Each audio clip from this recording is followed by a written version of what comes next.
One of the greatest obstacles to crafting health and wellness is identifying and controlling inflammation. It's at the core of all complex and chronic diseases, and it's the driving mechanism that underlies the most common symptoms that people like you struggle to overcome. Join us as we explore cutting-edge science and research to give you the information and tools you need to create the quality of life you want and deserve. And now, here is the host of Inflammation Nation, Dr. Stephen Noseworthy. So welcome back, everybody. We're here with the Inflammation Nation podcast, and I'm very excited today for two reasons. I'm talking to functional nutritionist Risa Groux. She's written a book called Diet is a Four-Letter Word. That's going to be our primary topic today.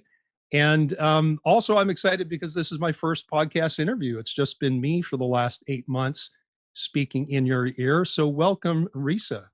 Thank you so much. It's great to be here. Yes, it's wonderful. So you have the dubious honor of being the first person other than me to appear on the Inflammation Nation podcast. But before we get to your personal story, because I know that you've got a lot to say about that, can we just start by talking about your background as a functional nutritionist and how that's different than, say, a standard nutritionist somebody might find, or even a dietitian, and how your training and your approach is different so anybody listening can hold that distinction and understand where it is that you're coming from? Yeah, so what an honor to be your first guest. Thank you so much. That's great. So I started off always having an interest and passion in nutrition as long as I can remember. Just growing up in a home where my mom was always on a diet and foods were fattening or they were bad or good. And I was very confused as a kid, why are some foods bad and some foods good? And what's this whole diet culture? And she was always trying to lose the same 5-10 pounds.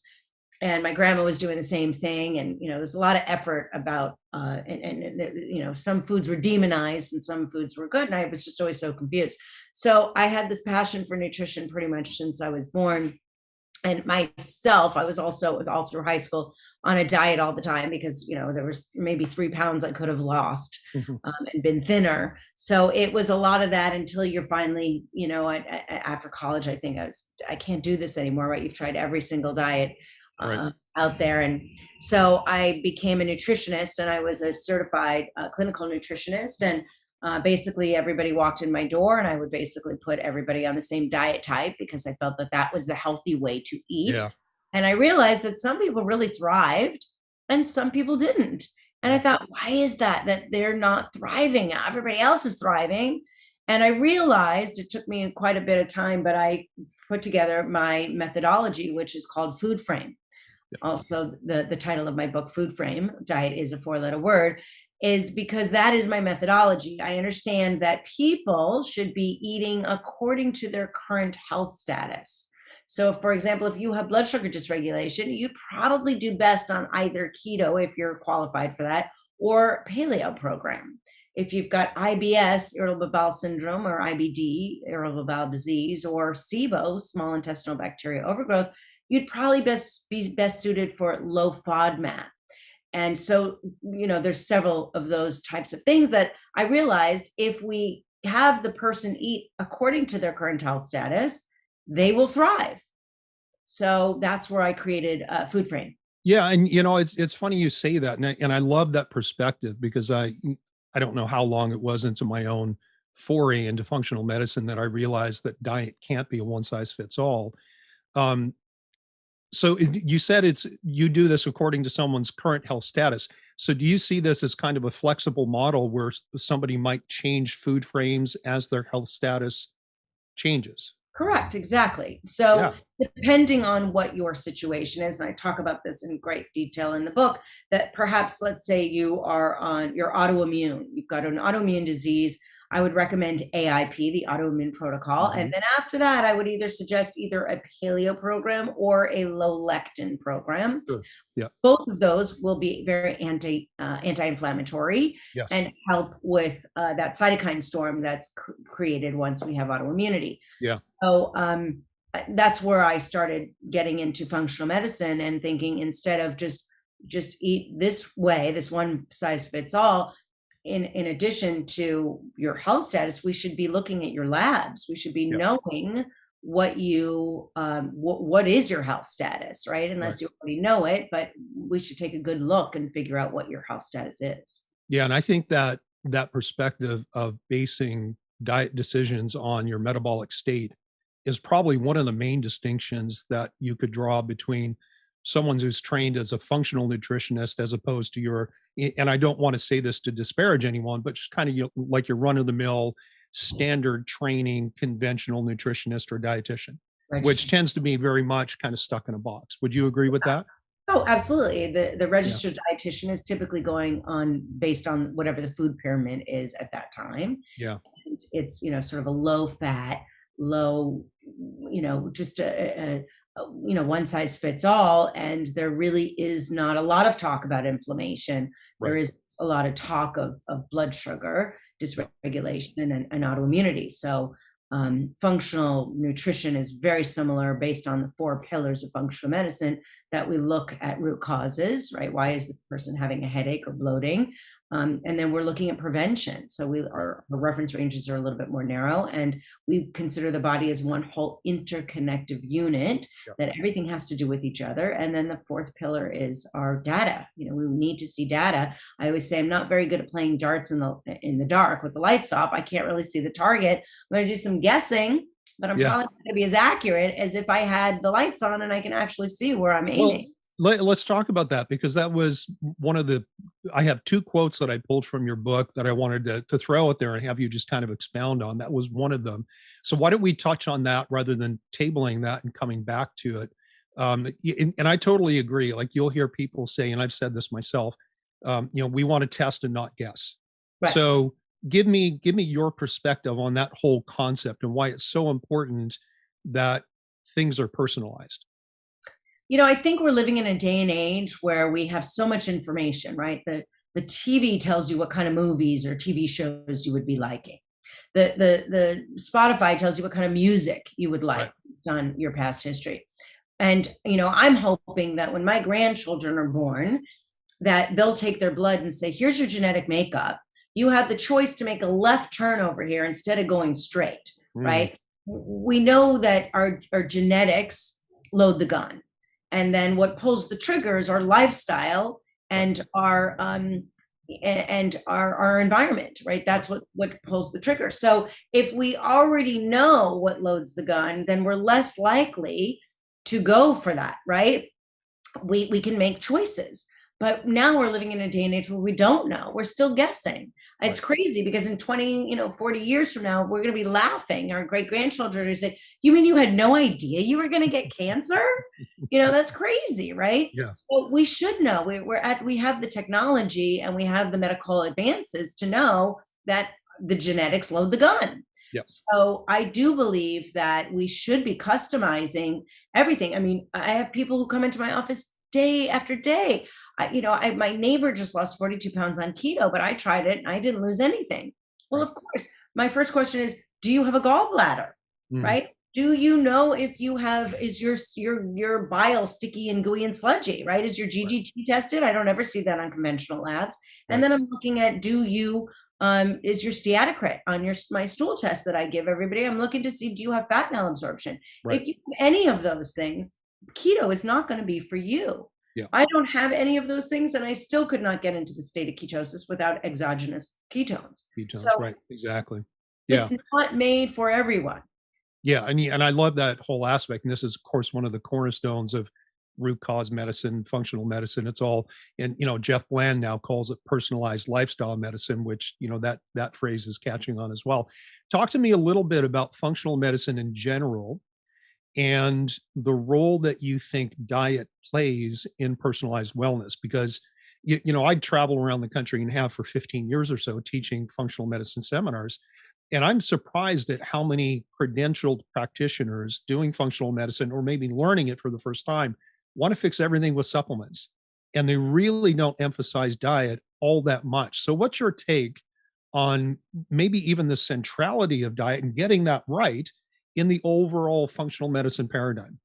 Yes. And I have to say that I have been a student of yours in your thyroid course, which was amazing. I learned a lot in that course. Thank you for that. Ago. Yeah, many years ago. But anyway, what we eat matters. I mean, I cannot emphasize that enough. What we eat matters. And we know that because we all have that day where we've eaten bad food the whole day and we don't feel well. Yep. We don't have our A game. So I don't think this is really a topic of debate, because I think that everybody does realize when we don't eat well, we don't feel well, right? And I have this little saying that I say a lot, and I put it in the book as well, but every new person that I work with, I say this exact thing. I say, imagine that your body is just like a sneaker factory. You've got all the equipment to make a sneaker. I know if I give you leather or rubber or canvas, we're going to get a sneaker at the end, right? It may change in shape or size or color, but it's going to be a sneaker. And if I say to you, I've got this great idea, let's put some cell phone parts in your sneaker factory, what would you say? Right? I can't make a sneaker out of that. Exactly. You cannot make a sneaker out of that. And what would happen to that machinery? Yeah, it would break down. It would break down. So I use that silly little example because whoever it was that created us, we had some things crawling on the ground and sprouting from the earth that we could actually eat, sustain ourselves, and procreate our two main goals as living organisms. And years later, the Industrial Revolution came, and next thing you know, we have chemicals. Yeah. Lots and lots of chemicals. These chemicals are cell phone parts that we're putting into our sneaker factory day in and day out. Now, most of them come from food, but the current number, which I'm sad to report, the FDA has approved 86,000 chemicals for us to use today, well over 3,000 of which we can eat.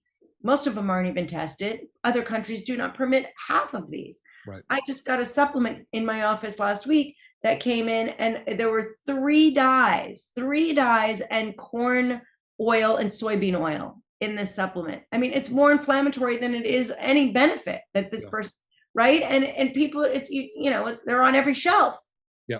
People they're not really trained to look at the ingredients in their supplements. Yeah.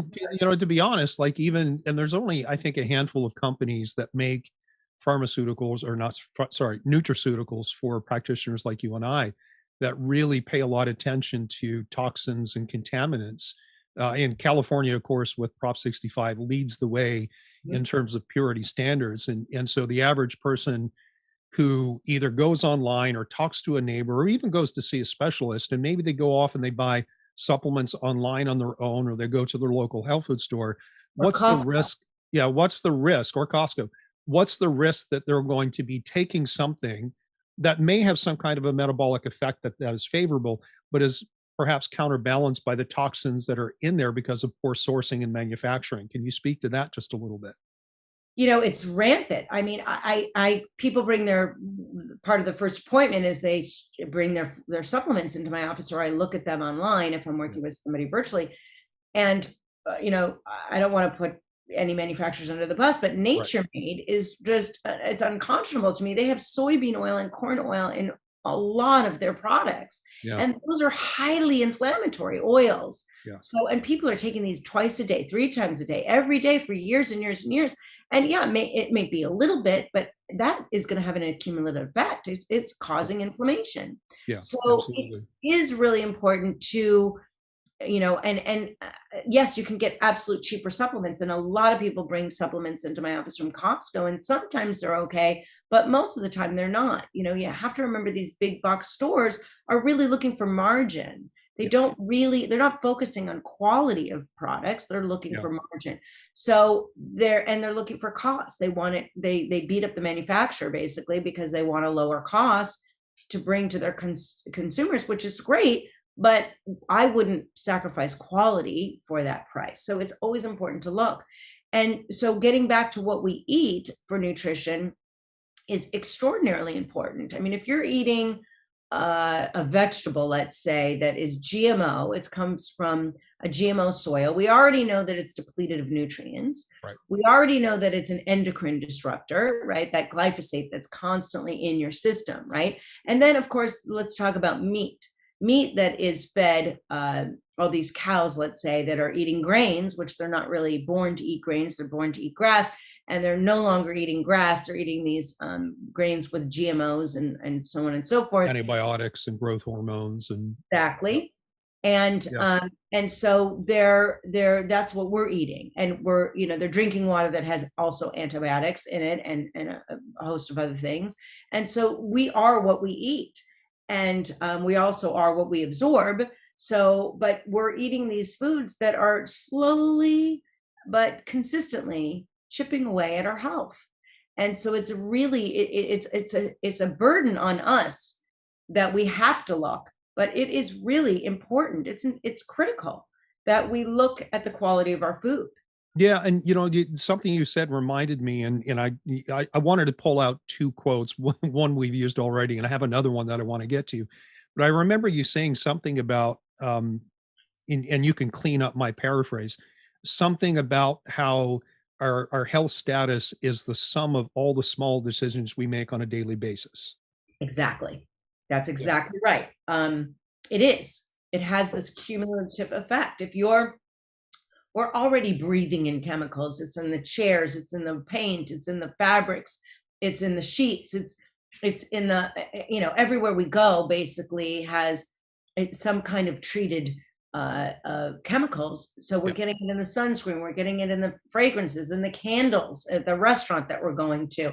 We're constantly bombarded with toxins, and the liver's only going to do so much, right? It's going to Right. say, okay, all these natural things that my sneaker factory is made for, yeah, you guys go here and you're processed, right? But all the foreign invaders, the visitors in the body that are our cell phone parts, it says, hang on a second, when I'm ready, I'm going to convert you into an enzyme so I can process you through the system. Well, it's like giving a huge stack of paper, putting on your desk every day, and once you get through that, you keep doing it every day, 7 days a week, 365 days a year. Your liver's going to finally go, you know what? I'm done. I'm out. I can't I work can't anymore, handle the right? load. Yeah. Right. Yeah. I'm out. Right. Yeah. So your body will break down. It's these little assaults that we're doing on the body every time we eat, but every time we breathe and put stuff on our body and our skin, our lotions, all those things are really not helping us. Yeah, and I think, I just try to put myself in the position of a healthcare consumer, someone who's got some health challenges that are chronic and insidious and maybe getting worse every year. It's really easy to look at one choice they're making on any given day and rationalize going, well, this is just one thing. It's just today. And then all of a sudden, you're 6 months down the road and that has become a habit. And now it's not just one decision, it's a trail of decisions over a long period of time that sums and adds up. Now, I think you and I could probably talk toxins and detox for quite a while, but I know we want to get to the book. We want to talk something about thyroid. So why don't we go through your personal story? Because I think your journey started with being diagnosed with Hashimoto's. And again, you can clean up any errors that I have in my recollection. So tell us about your personal story, and then we'll start going towards the book. Yeah, so I was newly married. We conceived our first child with absolutely no issues at all. Right off the bat, got pregnant. And so when I was trying for my second child, I thought, no problem, we'll plan it for, this window and we'll be good.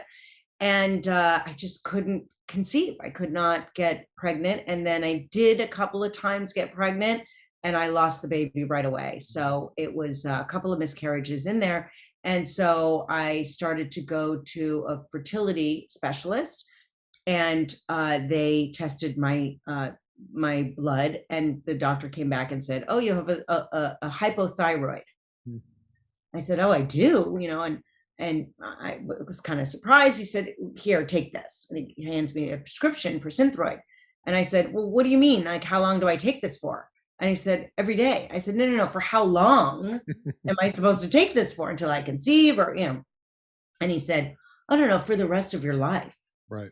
And I walked out and I thought, why is it that I'm now taking a synthetic medication to make up for something that my body was actually built to produce? Why is he not asking, why am I not producing this? He's just giving me a script. So I started on that trail of, why do I have this underachieving thyroid? I realized that my mom had it and my grandmother had it.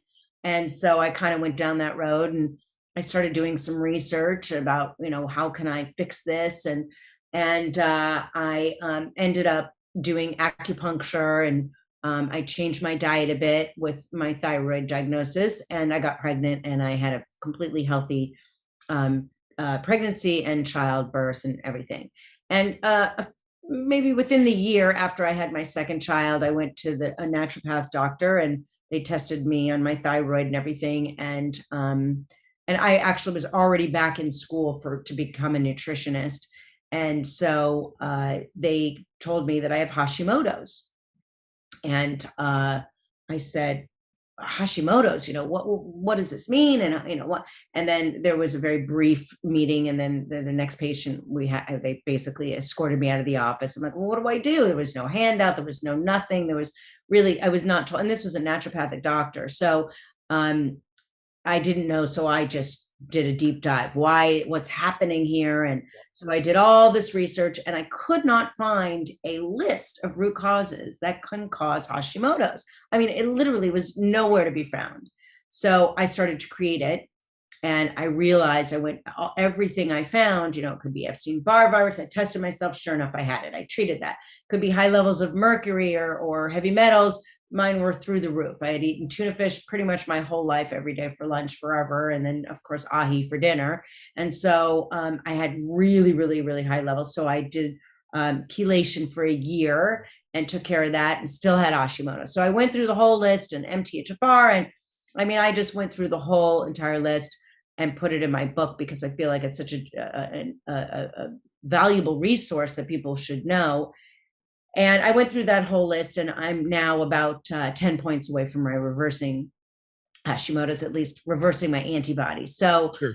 Yeah. Which came extraordinary. They were, in the thousands. And so I've done a lot of work for a lot of years to do this. But that is my story. It made me more empathetic for all the thyroid people that come in. And I do a deep dive on people with thyroid all the time. I do all 9 markers of the thyroid for every person who walks in. And we do realize that a lot of medication is not working, and people will just redo that script for 25 years, 30 years, and they don't feel well. And it's because it's more than just your TSH that we're looking for. Right. So we need to know if there's a fire going on, if we've got a flame for our T3. But so that's what I did in my that was my personal story. And I have now become a autoimmune certified coach, because I understand the whole cytokine storm and the Th17 when that gets activated and all that. So yeah. It's so funny, because you could be the poster child for the typical Hashimoto's autoimmune reactivity case. And just to be clear for people listening, there's I would imagine that there's a percentage of men and women who get diagnosed with hypothyroidism that get prescribed a synthetic medication, that take it, and it really does a lot for them. But that's the exception rather than the rule, at least in my experience. And I would surmise that the difference between people who can take a synthetic medication and do okay probably have less metabolic challenges and obstacles than perhaps you did with the Epstein-Barr infection. And I believe in your story in the book, you talk about, finding things on gut testing, like stool testing, and you mentioned heavy metals. And this is something that I see with my one-on-one coaching all the time, is the complexity in every year that goes by that you don't find those root causes and start dealing with them, your case gets more complicated and more interconnected in kind of a negative way, where you might have one problem and then another one pops up, and then the third one makes the first one worse. And now you've got this interconnected, tangled mess of metabolic derangement that sometimes it takes, what some people use the term like metabolic detectives to get in there and start sorting out, because it's not easy in some cases to figure this out, even when you're well trained, let alone if you're just someone who's trying to do it yourself. Now, that doesn't mean that there's not benefit to do it yourself programs. Clearly you started searching before you had all the knowledge and expertise you have today. Right. And so you accomplished a lot through that self-study. I know we want to get to your more recent thyroid course. We'll come back to that. You've had some success with some high profile people. Like you talk about working with one of the first Biggest Losers in your book. You talk about, I think it was Freddie Couples, PGA star. There are so many diet books out there. And I want to talk about the diet book just a little bit, and then we'll go into your transition in the thyroid course. Like how is your diet book and approach different than any other book that's out on the shelf? I know we've talked about FoodFrames. So you can talk about that in more detail. I know you've got a quiz on your website, which I actually took this morning, by the way. Great. Yeah, so just kind of talk a little bit about some of the differences. If somebody wanted to buy and read your book, or go to your website and take the quiz to see which food frame would be appropriate for them, what's the advantage? Why is this different? Because each diet book that comes out, and diet philosophy, or I should say eating lifestyle philosophy, is wonderful. There's usually backed up by lots of science and studies and great knowledge and clinical studies. However, it's great for a group of people that it fits for.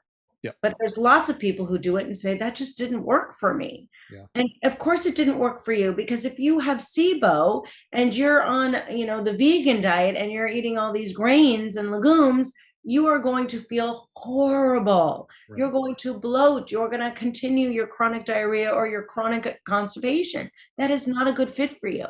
So, as I mentioned earlier, we all should be customized to what our health status is. So it isn't a one size fits all, and it's time. It's time. We're in 2022. It's time to do. We have this information. We know that we have diabetes, or we know that we have SIBO, or we know that we have autoimmune. And I can't tell you how many people walk into my office, if they're lucky enough to have been diagnosed with an autoimmune disease after, the average person goes to 6 health practitioners before they're finally diagnosed. But if they do walk in with an autoimmune disease, then then I say, what did the doctor say? Did they tell you to change your diet? Oh no, they didn't mention anything. I'm thinking, how is this possible, right? How are cardiologists giving statins without CoQ10? Yeah. How are autoimmune patients not being told to stay away from inflammatory foods? Exactly. You are you've been building these antibodies for so long, and of course they're going to find a gland, a tissue, an organ to park themselves, right? And it's not just this one, because if you don't fix that dam that's open, that leaky gut, then of course you're going to get another one. We collect them. Yeah. So, my experience is once they get 4, then they're pretty debilitated. It really affects their life. But people get them. I mean, people walk around with 2 of them, or they walk around with 1 and they don't even know they have a second. Yeah, they don't know about the other ones. Right. For sure. Yeah. So you have to get to the root cause unless you want to be sick. Yeah. But, it sounds that our approaches are quite similar. I have a process that I bring my clients through called, finding your ideal diet, or discovering your personal food code, and play around with different ways to communicate the same thing. And quite often I find that in most cases, a paleo diet, a well-constructed paleo diet, because you can do it poorly, is a good starting place, but there quite often have to be some modifications, as you talk about, and you define those as different food frames. And I tell people, listen, this is just our starting point.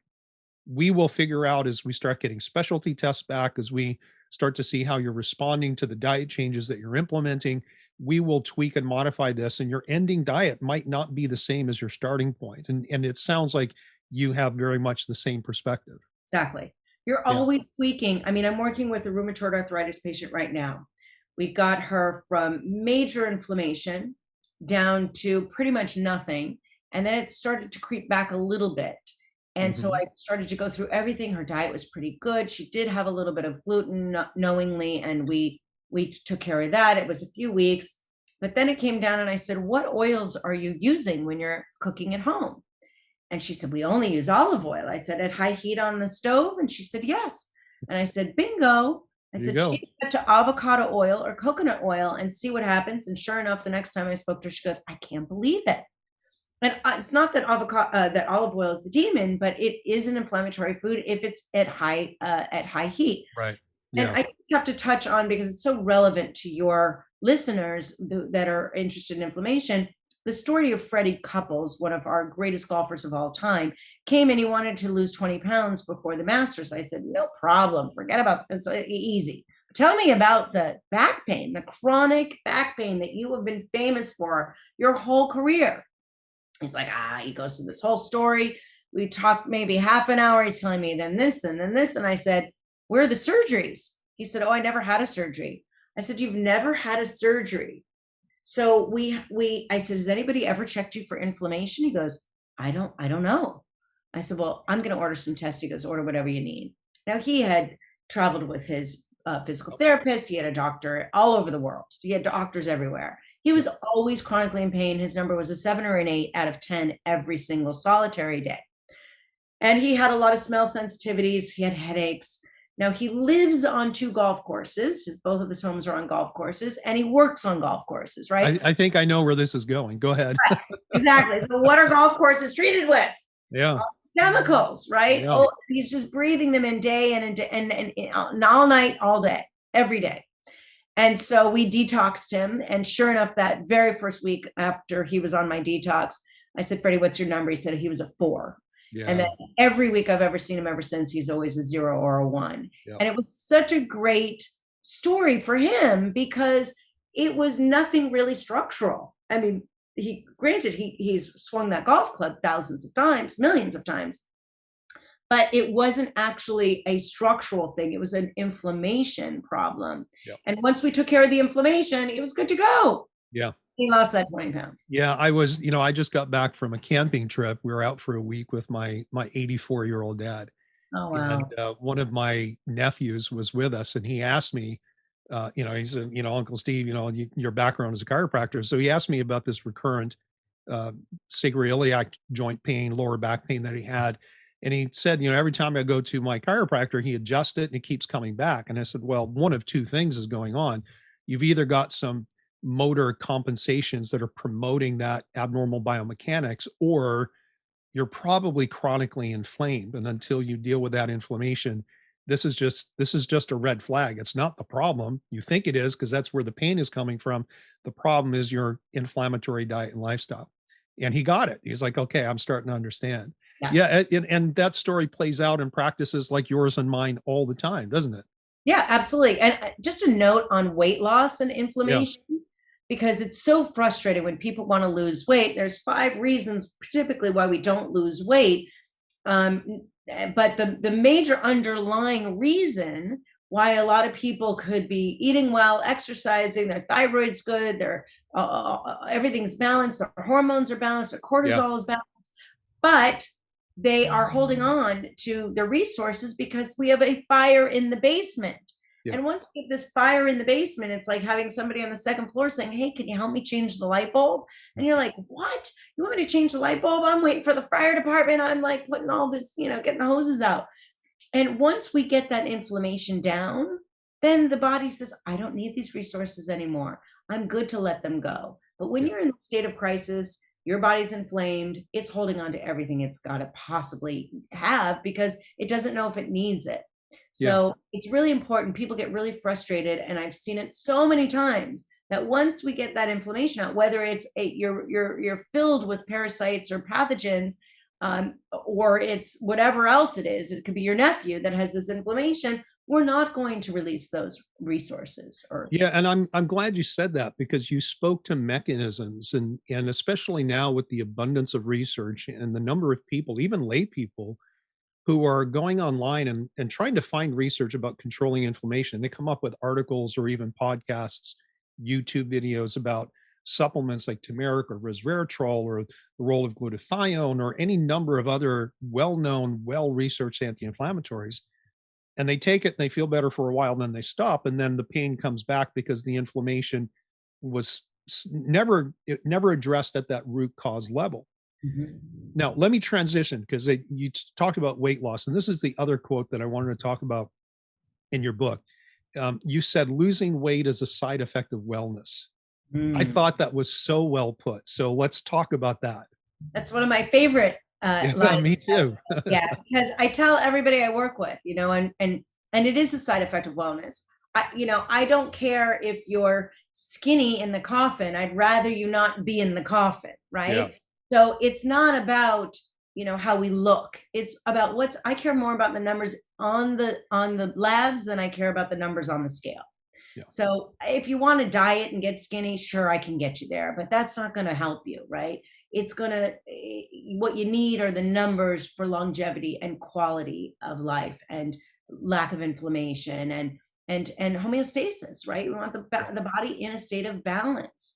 So to me, that's worth everything. Now, again, if we have that fire put out, if we have homeostasis, then the body's going to say, hey, I don't need this extra weight. Let's Yeah. just get rid of it. Right. So Yeah. it's a side effect. It literally is a side effect of wellness. Yeah, and even all the things, and you only gave just a very short list, whether it's parasites or thyroid issues, all of those have one thing in common. That's the inflammatory cascade, which has predictable impacts on your ability to break down body fat and then use that as a fuel source. Fascinating stuff. So let's talk about the thyroid course. You mentioned when we were chatting before we hit the record button, you said that you're coming out with a brand new thyroid course, and I'm assuming it's a do-it-yourself course that's available on your website. So let's talk about who that's for, what it does for people. Just kind of map that out for us Sure. and for the listeners. Sure. Through my personal journey and working with thousands of people in thyroid and taking classes like yours in thyroid, I really have gained just a tremendous amount of knowledge about thyroid health. And so I felt like I had all this information, and people really struggle with thyroid. Yeah. And unfortunately, our allopathic conventional medicine paradigm is not very helpful. And people really, really struggle. And I get that. I struggle too, until you find the right way to eat and the right way to live, and the right medication for you and supplementation. So I'm really proud of this course. It's called Achieving Optimal Thyroid Health.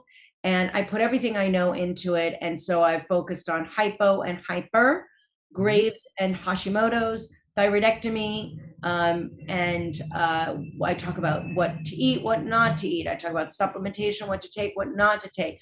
I talk about toxins and how they affect thyroid. And I really go through the mechanisms of how the thyroid works, because people really don't know. And when I work with people, I do an hour-long appointment when I get their labs, because I want them to know, not just hand them a piece of paper and say, this is fine, you're good. Well, what about that thing flagged? You're good. It's fine. Right? So that's the way we get in allopathic medicine. So I don't want to do that. I empower every person I work with to know. You should know what your thyroid's doing. You should know why it's low or why it's high, or how to adjust that, or what's important. Are your hormones affecting your thyroid? Is your cortisol, is your inflammation affecting your thyroid? So I look at it very with a wide net. And I get in the course, I put it all out there. It's a do-it-yourself on your own time, and very accessible information, and very easy. And so it sounds like it's not just informative and educational, but there's the practical steps, like things that people can actually do, right? Because we look at labs. there's tons of information products out there, but then the application is missing. And so people are better informed, but they're no better off. Exactly. Because there's, how do you actually apply this? And is this, what kind of format? Is this audio only? Is it video? Do you have handouts? It's video and audio. There are handouts. I give you the list of root causes.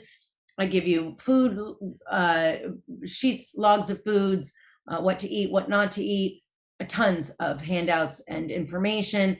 And practical information that these are the resources, these are the labs, these are what you look for, so on and so forth. We talk about gut health and how that affects it. We talk about toxins and how it affects it. It's a really comprehensive course that I'm really proud of, and I just want people to have the tools to help themselves that I didn't have. Right? Yeah, just to get the shortcuts.